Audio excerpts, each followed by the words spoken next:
Guys, ilang tulog na lang, Christmas na, family gathering, walang katapusan ng mga parties, etc., etc., and mga reunions.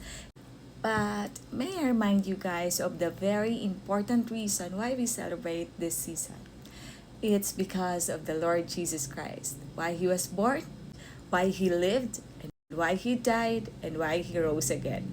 It's because of His love for us. Amen? So now guys, let me share with you a verse. And I hope and pray na gamitin nyo to guys as declaration. Kapag meron kayong mga family gathering, nandun kayo sa isang mahabang table, nagsasama-sama kayo bago kumain, I hope that you remember this verse at i-share nyo rin to sa kanila. Psalm 115 verses 14 to 15. May the Lord cause you to flourish, both you and your children. May you be blessed by the Lord, the maker of heaven and earth. Guys, pagbasa niyo pa lang ng verse na yun, nag-uumapaw na yung blessing ng Lord. At hindi lang daw sa inyo, kundi i-bless din ng Lord yung family ng bawat isa. This will also serve as an encouragement to all our family in this season. Kung sino ba yung rason bakit tayo na-blessed ng 2025? Bakit tayo nag-survive?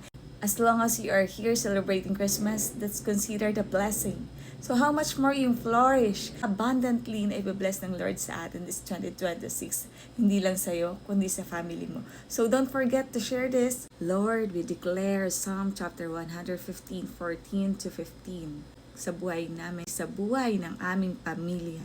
Maraming salamat po Lord God, and we declare the victory, the abundant blessings sa lahat ng aspeto ng aming buhay, hindi lang sa material, lalo't higit Lord God sa aming mga buhay sa pananampalataya Panginoon. Patuloy mo Lord pag-alabi ng aming mga puso sa paglilingkod sa iyo. You are the maker of the heaven and the earth. Hindi kami magkukulang, hindi mo kami pababayaan, hindi mo kami pinabayaan sa 2025, lalo't higit na hindi mo kami pababayaan sa susunod na panahon. Lord, pinagtitiwala namin lahat sa iyo, ang buhay ng bawat isa at ang aming mga mahal sa buhay. Thank you, Lord, for all the blessings. In the mighty name of Jesus, amen and amen. God bless.